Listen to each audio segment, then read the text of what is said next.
дошъл. Здравейте. Радков, и после да минем към общата картина. Тук се размина обществото с нещо далеч по-опасно, като евентуален взрив и последствия, както обясняваха, 3-4 преки наляво и надясно в селището. И слава Богу, няма жертви, но симптома на болестта за пореден път се прояви. Като експерт, как ще го коментирате? Може ли да започна с критика? С всичко може и да се започне да се продължава. За да проведем един хубав разговор, трябва да си кажем нещата по истинския начин. Много хубаво дадахте някакъв репортаж, направен от някакви хора, но в крайна сметка, кои са тези хора? Тези, които давахте до сега целият репортаж. Значи единият депутат от ГЕРБ за Смолянска област, Тодор Батков. Много хубаво и това е законодателната власт. Другия е предприемач, инвеститор, бизнесмен, гравитиращ около ГЕРБ и най-важното, заради което той в толкова време в общественото внимание, баща на дете загинал в катастрофа. И третия е Диана Русинова, също сериозен медиен експерт, който непрекъснато търси, разследва. Значи да направим реклама на тези хора. Депутата обяснявам кой какъв. В Комисията за безопасност на движение не го видях. Аз понеже често ходя там, не го видях. Интересно, ако чак толкова беше при сърце темата, ще да участва в тази комисия. Той не участва. Този депутат не участва в Комисията за безопасност на движение. Бизнесмена, който трагична съдба има, че загина детето му, нека не ровиме в неговата история, защото май няма да излезат много красиви неща. За последното лице не искам да говоря персонално, няма да му спомня даже името, но ще попитам като какво се явява там. Значи, аз смея да твърда, че съм експерт по пътна безопасност, защото искам на вашите камери да покажа гърба на моята книжка. Това са категориите, които аз притежавам. Почти ежеседмично ми се налага да управлявам повечето. Най-рядко управлявам мотори и автобус, ако трябва да бъда точен. Тоест, доколкото виждам, имате всичките категории. Аз управлявам такъв камион, като този, който е направил въпросния инцидент, доста често.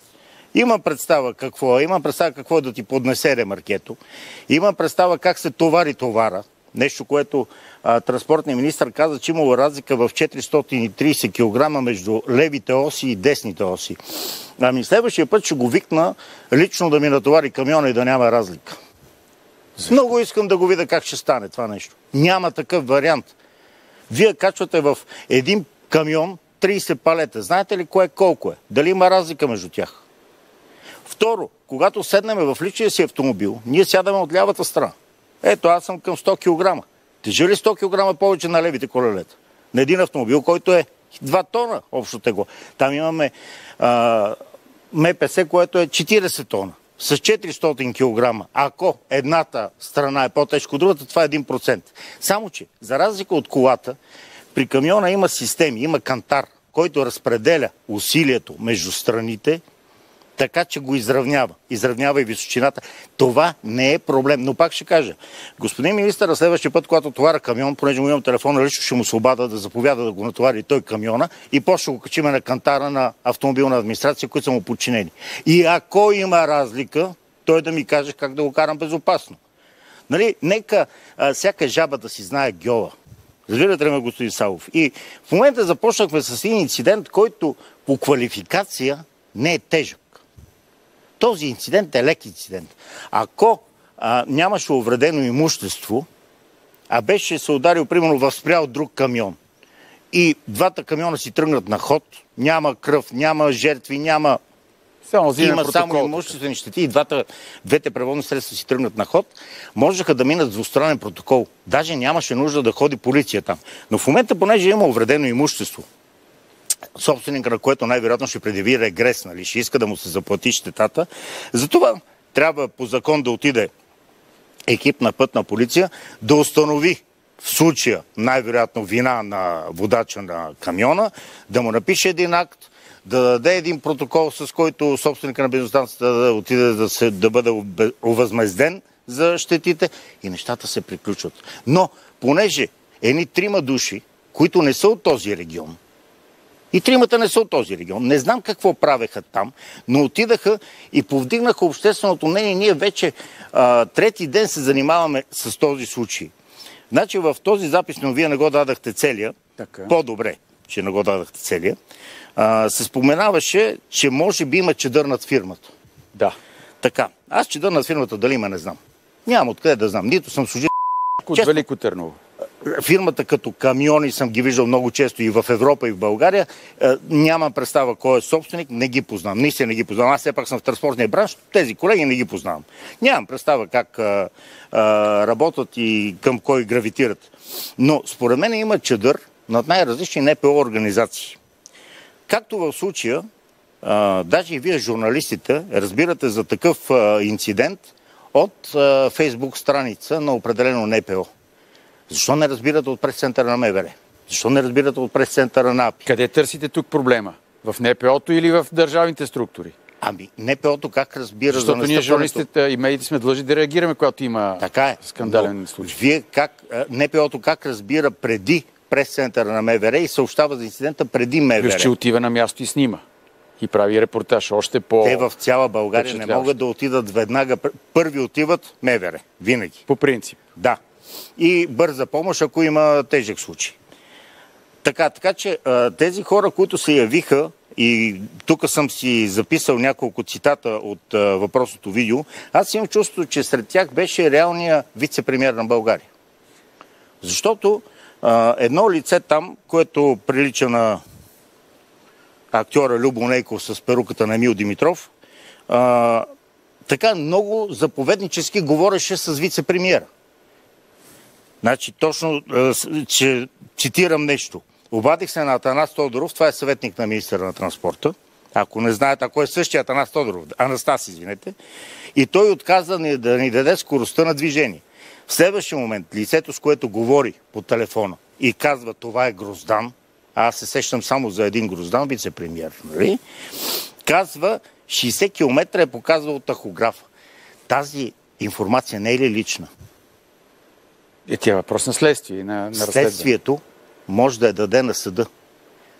Когато едно време, аз когато бех председател на Менса и канах всички журналисти и кандидати за властта на тези интелигентност, аз на всички, включително и на вас, ние спомням, че съм ви казал, дано не бъркам, че данните, които вие дадете при нас, те са лични факт, да, и остават само за вас. Значи тук с колко километра е карал това, ако го интересува българския съд, за да отсъди, да, те трябва да ги предоставят. Но на трети лица да бъде разказвано. Значи това, пак ще кажа, това за мен е реалният вице-премиер, който скоро разбрах от министъра на регионалното развитие, че отказал да стане шеф на АПИ. Да, разбира се, ако си вице-премиер, аз ще откажа да стане шеф на АПИ. Нали? Едно е на агенция, друго е вице-премиер. Така че на това ПТП, което не е тежко, нямаше нужда да ходи следствена група. Нямаше нужда да ходи група от автомобилна администрация. Няма задължение по закон. Всички тези групи, които са отишли в последствие, са пренебрегнали някой друг инцидент някъде, за да не отидат, който много вероятно да е бил много по-важен. Доста имаше, между другото. Някой ще покажем, пак имаше. Точно така, имаше много. Ударни ремаркета, закачени висящи табла от един камион, който се изправи чак от... Да, това е на магистралата до Пловдив. Тракия. Значи ще цитирам и пак от същия запис. Аз доста цитати съм си извадил, но все пак ще гледам да ги събера в няколко. Искам пред мене да се свали тахографа и да види манипулиран ли е този тахограф. Кой може да го иска? Аз не мога да го искам. Вие не може да го искате. Нали? Това лице какво е, ще иска пред него да се свали тахографа, за да види то с каква скоро се карал. И това със свалянето малко живееме в ерата на шайбите, за да видим. Това сега не става точно така с карти, виждане. нали? Карта, но тя е една дигитална пластика. Да не е вада моята да ви я показвам. Тя е с чип като карта за телефон. Само че цялата. Нали, в големия размер. След това чух в същия репортаж, тия олигофрени не мерят нещо. Какво мерят бе? Те олигофрени са хора на служба, назначени. Тяхната работа, след като някой ги е изпратил, не знам защо, Този, който ги е изпратил, трябва да си понесе отговорност, че ги е изпратил. Но въпреки, те са вече там, това не са олигофрения, са длъжностни лица, на които ние като граждани разчитаме те по някакъв начин да способстват да намалиме травматизма по пътя.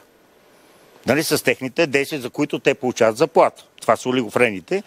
И накрая, последното цитат от това, сега ще се обада на прокурора и ще оправим нещата. Ама чакайте сега, кой се обажда прокурора? Аз пак отивам на версията ми. Вице-премиера явно беше излъжи този лайф. Сега искам да обърна малко внимание. Малко съм критичен за вашите зрители, но ако не сме критични, вие започнахте с това, че 217 предавания сте направили за темата пътна безопасност. Господин Савов... Така, например, вие сте преборих, може да са повече дори. Да ви кажа, докато сте активен журналист, ще правите такива предавания.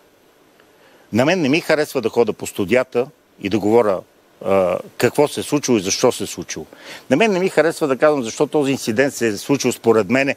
Зависимо, че аз имам право като експерт да си изкажа, имам право всичко, но на мен не е възложена експертиза в случая. Аз мога само да изкажа личното си мнение като лично мнение и до там. Ако бъда някога назначен по този случай, да, тогава ще е вече на друго ниво. До момента просто си люпиме семки и си говориме. Нали? Както знаете, в България всички разбираме от политика, футбол. Вие знаете, че там сме шампиони. И пътна безопасност, разбира се. Да, касае ни всички. Но нека не всеки да си изказва мнението, просто за да си изкаже мнението. Значи този вятър на зъбите, който си правят хората, не е много полезен. Трябва да се говорят правилните неща, за да последват правилни действия. Всичко друго е хаос. Ама много хора идват с тази нагласи, с тези претенции и аз не случайно казах, след толкова предавания е нулев резултат. Всеки ден катастрофи, всеки ден убити, всеки ден от мене проблеми. Няма да чуете да отсъда за вина. Защото, както споменах, аз нито съм съд, нито съм ангажиран с делото. Да, аз имам мое мнение, аз съм сигурен, че съм 100% прав. Но аз няма да отсъда, защото нямам право. Но в материала чухме доста отсъждания, но нека да се върна на министъра. Тръгнах да кажа на вашите зрители, че съм много критичен. Този министър, който в публикация във Фейсбук написа, че ще провери дали водача не е карал с 2 тахографа. Това в света е невъзможно да се случи, ако ще да се върнем на или на или на каквото ще. Тоест няма възможност да съществуват 2 тахографа, колкото един тахограф, по-модерен един камиона, толкова е по-малка възможността за манипулация. Аз затова се връщам на много архаични камиони. Няма възможност да има 2 тахографа. Физически няма как. Няма откъде да черпат едновременно информация и двата. Тоест може да има 2 карти на един тахограф. 2 карти, то е предвидено да има. Когато са 2 шофьори, когато карат на двойка, слагат 2 карти. Тогава да кажем 4. Всеки да има и по една не може. Фалшива. Не. Слагате 2 карти. Тахографа отчита за 24 часов период, може да карат до 2 водачи. Ако тези 2 карти ги извадите и сложите други карти, значи тогава вече може да добавите водач. Но това значи, че тези 2 водачи са слезли от превозното средство, качил се е друг и когато ги засечат, това особено на тази фирма са камиони за международен транспорт, които са с най-модерните тахографи, които се четат дистанционно. Значи, минавайки по пътя, примерно навлизайки на Зубен в Германия, немската полиция е застанала, прочита тахографа по Bluetooth, това вижда къде с каква скорост се кара, вижда кой водач кара в момента поименно, вижда откъде кара, колко е почил. Всичко това излиза веднага. Сега тук е момента да кажа, че България трябва това също нещо да се прилага с четенето дистанционно. Но автомобилна администрация разполага само с един такъв уред и той е тестови. Много интересно, ние нямаме такива уреди. Но след като прочетаха картата, министъра прочете картата, нали, каза, че картата е сложена в Англия и не е вадена. Не е добавена друга карта. Това, абсолютно всяка една нещо от това се записва. Манипулацията е категорично невъзможна. Скоростта, за да ме разберат вашите зрители, се взима от GPS основа. Взима се и от ABS датчиците, но се взима и от GPS. В момента, в който има несъответствие, по-голямо от 5 км между GPS-а и ABS-а, веднага тахографа изписва грешка. Манипулацията е категорично невъзможна. Нали? Няма да казвам пак за 2 тахографа. Това е ясно, че някакво изказване на някакъв човек, който може би не знае защо е на този пост, или, както казах, може би има вице-премиер в сянка, който му дърпа конците на тази кукла. След това разбрахме, че фирмата ще бъде проверявана за този, пак ще кажа, не тежък инцидент. Какво е могло да стане? Да, те могат много неща да станат, но какво реално е станало, това не е тежък инцидент.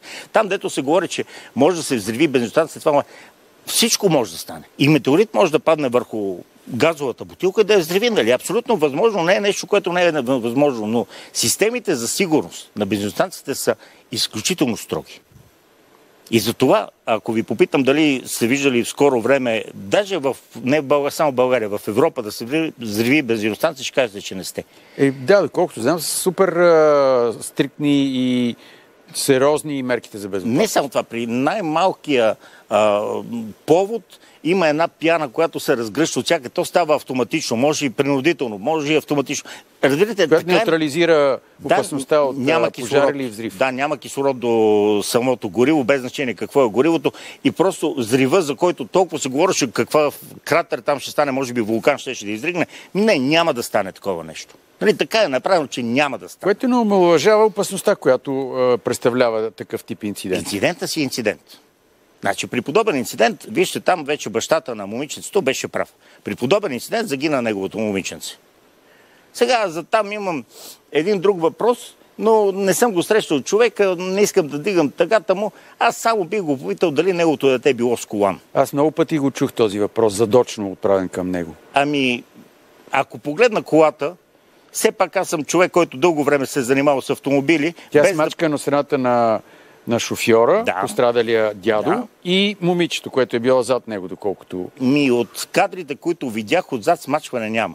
Моето лично мнение, без да ангажирам нито контролните органи, нито съдоправните, е, че това момиче е било без колан, защото ако беше с колан, нямаше да бъде и отдраскано. Но това е моето лично мнение. Пак казвам, не искам да дърпам тъгата на човека, не искам да съм на негово място. Без значение с колан или без колан, или както и да е било. Но когато отиваш да критикуваш някой, ти трябва да си коректен. Ето е снимката. Аз виждам, че доста е смачка на колата. Вижте, че покрива зад шофьора не е толкова сгънат. Така да го кажа. И там вратата съответно е почти здрава. Зад шофьорската врата говорим, задна лява. Значи пак има начини, по които може да се разбере, без да се пипа. Само ако я погледна, ще ви го обясня. Мисля, че разследването е приключило, но още официални резултати няма. Ако я видя, мога да ви кажа, и ако е интересно до обществеността, и изобщо ако някой го интересува. Да се върна на проверките на господин министъра, който сега ще проверява 470 камиона на фирмата и ще прави проверка на всички карти и ще сравнява маршрутите с тол системата. Значи, като начало говорим за фирма за международен транспорт. Ако той тръгне да прави сверка между картите и тол системата, нещо, което според мен е практически също невъзможно, но тези камиони, една 15-та максимум, айде което в проценти да го кажа хората, 6-7% от пробега си минават в България. А останалите 90 няколко процента, как ще ги провери този господин министър? Стола на коя държава? На Германия, на Унгария, на коя държава ще провери? Като казахте тол, какво мислите за това да през камерите на тол системата да се мери средната скорост? По принцип това е нещо, което аз съм го изпитал на собствен гръб и съм санкциониран по този начин. Нещо, което се практикуваше преди 20 кусор години във Франция. Оттам мисля, че започна, сега да не излъжа, но аз поне там се сблъсках за първи път, преди над 20 години, и което Западна Европа го отмени. Ние малко тичаме след тях. Те спряха да мерят средната. Защо? Няма смисъл. Аргумент? Няма смисъл. Много трудно се превишава средната скорост. Значи в момента, в който вие карате примерно с 200 на нашата магистрала, карате София, Бургас с 200. И на тунела намалявате, в Пловдив излезе някой тежкотоварен пред вас, друга да има ремонт. Или спре на бензиностанция. Без да спирате на бензиностанция. Само от пречки по пътя, реално вашата средна скорост няма да мине 140. Пробвано е. Не, в България пробвали сме го навънка. На България няма смисъл. Германия е свободна. А за по-кратки отсечки обаче няма ли да е показателно? За кратки отсечки може да е показателно, само че има два проблема, които никой за момента не ги споменава. Първо, ние ще правиме засичане на база камерите на тол системата. Ние имаме ли ключ от софтуера на тол системата? Доколкото знаме, в чуждестранна фирма. Ние го нямаме. Именно. Ако този система, този софтуер е програмиран на всеки номер, завършващ на 2, да дава грешка от 3 минути. Примерно за участъка. Примерно говоря. Съвсем хипотетично. Какво правиме? Всички, които минават с номер с 2, нали, или по някакъв друг начин, или на 5 минути, или на 5 дена, или на 5000 коли, или винаги в софтуера може да заложите някаква цикличност, която едни да ги дели от други. Това е много лесно. С каква презумпция? Защо ние не знаем дали не е. Значи имаме слухове, че някои тежкотоварни превозни средства не плащат тол, минават и системата не ги засича. Може да са слухове. Напротив, не са слухове. Мисля, че съвсем официална информация. Аз не мога да кажа, че не са слухове, защото не мога да го докажа. Но съм го чувал като слух. Ами същите тези, ако някои други номера не ги виждат, или пък някои други номера ги виждат двойно. Това е едното. Второто, знаете ли, че системата ще бъде тарирана или калибрирана, или както искате го разбирайте, от чуждестранна фирма, от чуждестранна лаборатория. Това стана ясно, да, от чуждестранна лаборатория, която е близка до фирмата, изградила тол системата. Държавната агенция по метрологичен и технически надзор е отказала да извърши тази дейност. Ами аз откъде да знам, че тази чуждестранна лаборатория, частна, е коректна? Ето, към момента агенцията не иска да я впише, за да извърши този анализ. Значи има някакви съмнения, за да се случва това нещо. Така че, първо, това е техника, която е изостанала за борба с безопасността на пътищата от Западна Европа. Ние малко тичаме след вятъра.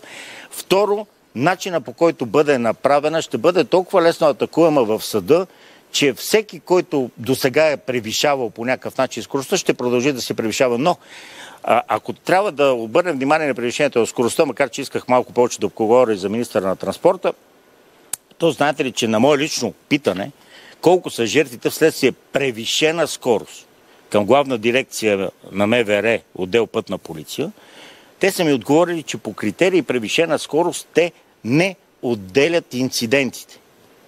Смисъл? Официален отговор, ако не ми вярвате, ще ви интерпретам мейла. Не мога да схвана смисъла. Ами няма такава статистика. Ние не знаеме превишената скорост вина за колко настъпили инцидента е.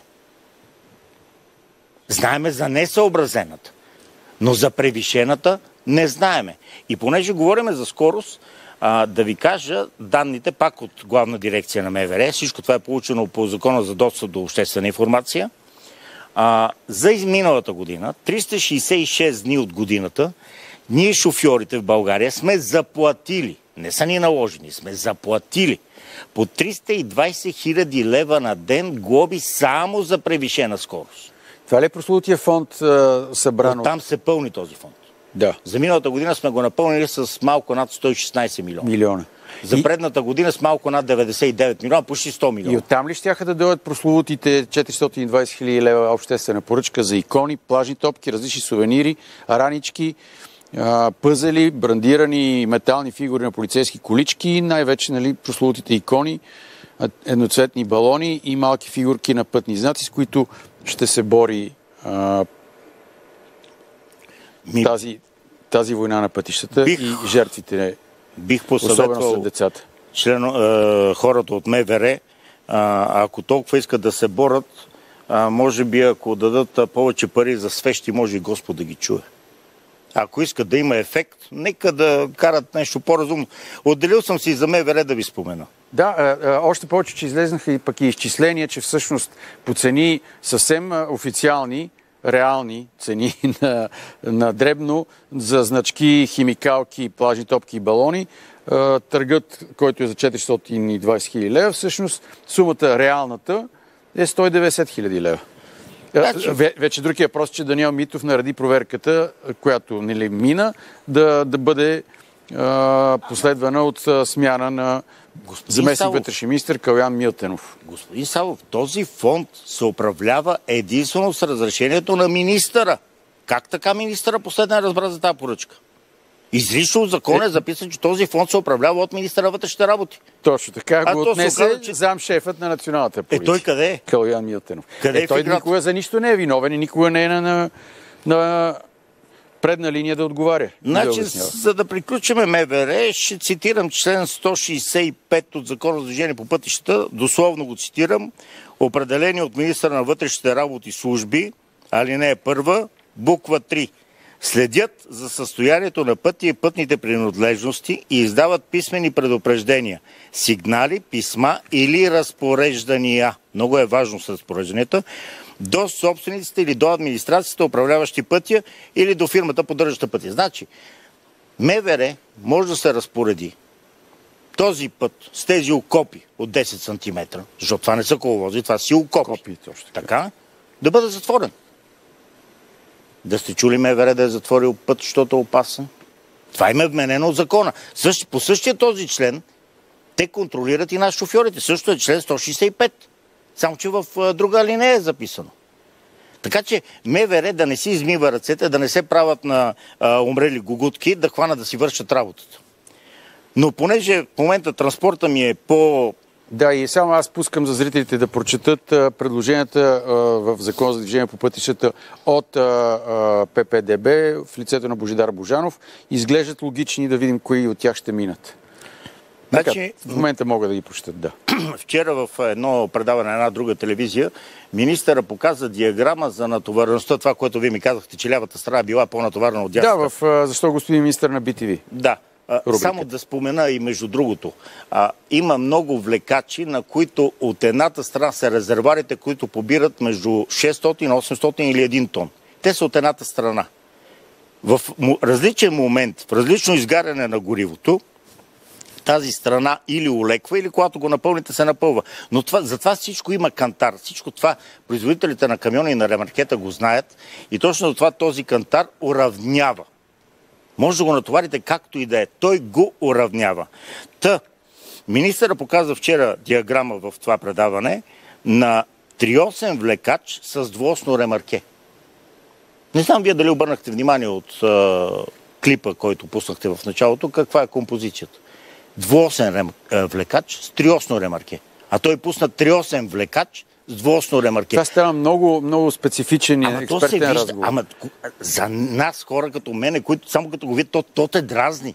И значи, ама за обикновения потърпевш, не дай си Боже, или свидетел на ситуацията, той не може да направи тази разлика. Министъра няма право да бърка толкова. Това е министър.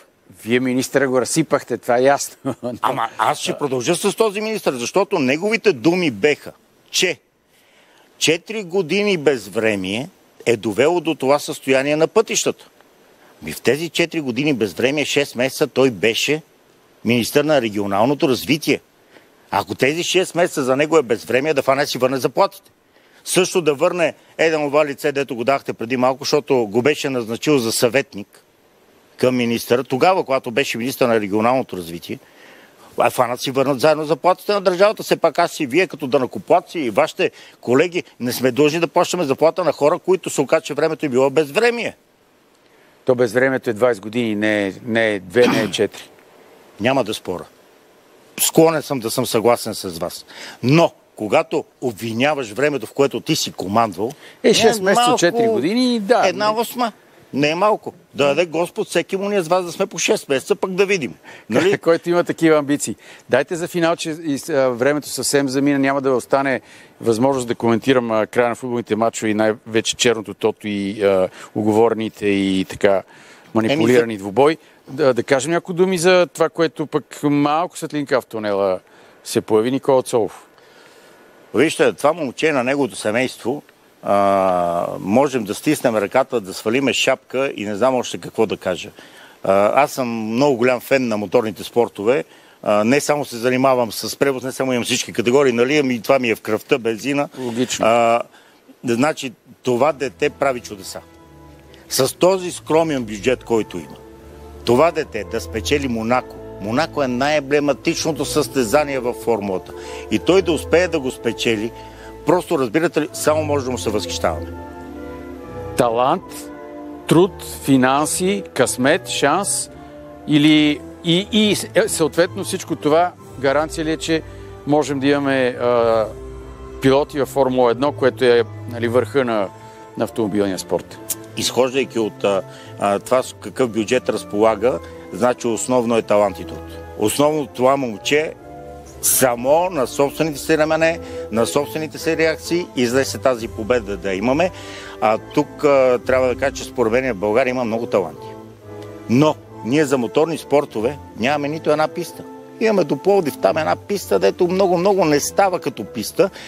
Той за това младежите, когато някъде искат да покажат и да излеят адреналина си, го правят по булевардите и стават едни съкатлъци понякога и с жертви.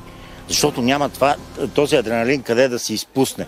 Всички държави имат, знаете, ние тук ходиме до Сере, защото ни е най-близката писта, където може да си караме, нали, да си тестваме в тестови условия, такива, не на пътя. За жалост България няма и не прави нищо да построи. Таланти имаме. Ето го, Никола Цолов е доказателство. И този от световна величина вече стана. Пак ще кажа, това е най-емблематичното предаване. Монако е най-трудното предаване. Това е изключително гадна писта за каране, защото е много тясна, градски условия. Тя е най-бавната писта, почти няма изпреварване там и не знам за тези, които са били в Монако и случайно са минали, в момента, в който излезеш от тунела с тези 200 км и от тъмното и светне слънцето, което обикновено свети точно срещу теб, и ти имаш 150 метра да оцелиш завоя, първия ляв и втория десен, това е само таланти го правят. Добре, аз ти благодаря. Минах на ти вече след... Все пак се познаваме отдавна, може и на ти. 40 минути разговор минах и на ти. Благодаря за обстойния анализ и за критиката, която се надявам, нали, да стигне до адреса си и да има резултат от нея. Единственото, което бих ви помолил, когато давате гласност на някой, нека този човек да каже защо изказва това мнение на база какво. Пак ще повторя, аз не осъдих никой. Аз имам над 2 милиона километри. Аз карам абсолютно всичко. Тази седмица трябваше да превозя един прицеп. Аз карам, аз знам какво е. И въпреки това не осъдих никой. А те квалификации, които ги гледах, някак си ми дойдоха по-тежки от българския съд. Добре, благодаря на господин Хинко.